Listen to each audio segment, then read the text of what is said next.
The fear of rejection is one of the biggest mental blocks that stops entrepreneurs, business owners, and big dreamers from asking for more opportunities. Ever wondered how to get over the fear of rejection? I'll share that in this video.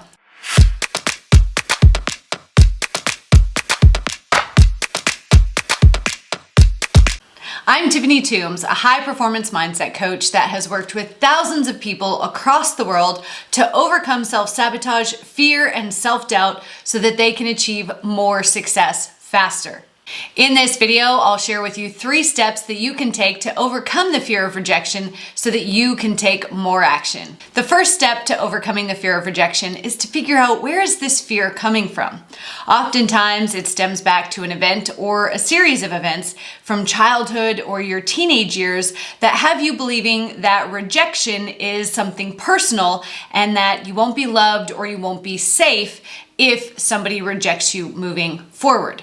While you're also looking at where this fear came from, it's important to look at, what do you believe will happen if you are rejected? Oftentimes we revert back to an inner child space or a childhood mindset in an attempt to navigate rejection in our adult world, whether that's in dating, in relationships, or in business.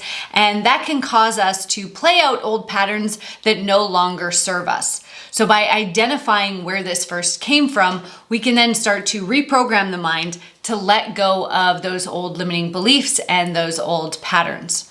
Before I share with you step number 2 in overcoming the fear of rejection, I want to hear from you.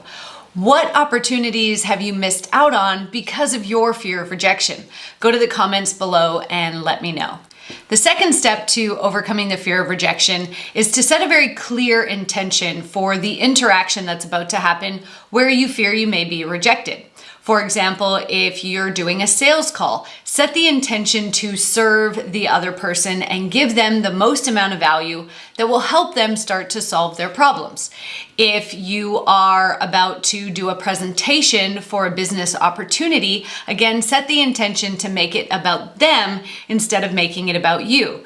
Rejection stings a lot more when we are self-focused rather than when we are others-focused. Self-focused looks like, I need this client to sign up with me so that I can pay the bills this month. I need this company to say yes to working with me so that I can do X. When we flip the script and instead make it about, how can I serve them better, we're actually more likely to get the yes, and it takes the sting out of the rejection because it's no longer personal. We recognize that it's either not the right timing or not the right opportunity, or they're just simply not ready to move forward in that way, and it has nothing to do with you. Now, before I share with you the third step in overcoming your fear of rejection, I want to remind you to subscribe to my channel. I'm putting out brand new content every single week to help you master your mind, overcome old patterns of self-sabotage so that you can step into your power, purpose, and potential. Within every opportunity and experience, we have the option to choose to see something as a failure or as a learning experience.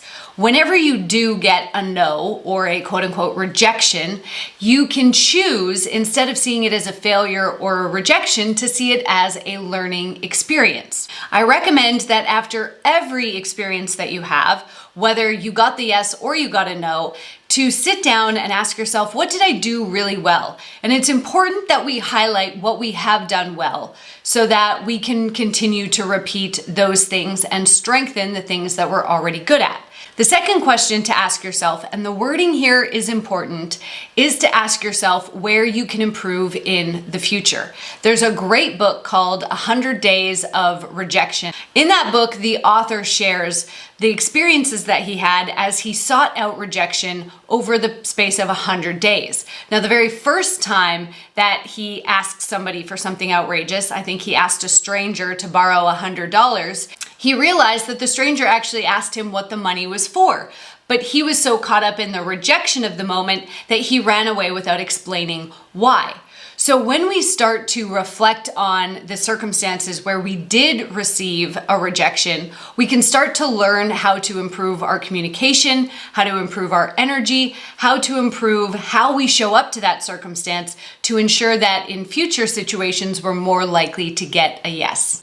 Now, if you're ready to truly master your mind, overcome all of those old fears that have held you back, and step into your power, purpose, and potential, I would love to invite you to join my free 6-day Mind Mastery Challenge. In this challenge, I'm going to show you how to overcome other fears that may keep you stuck, imposter syndrome, overwhelm, and so much more. All you have to do to join the challenge is go to nlpworksheet.com or click on the link in the description for instant access. Thank you so much for watching.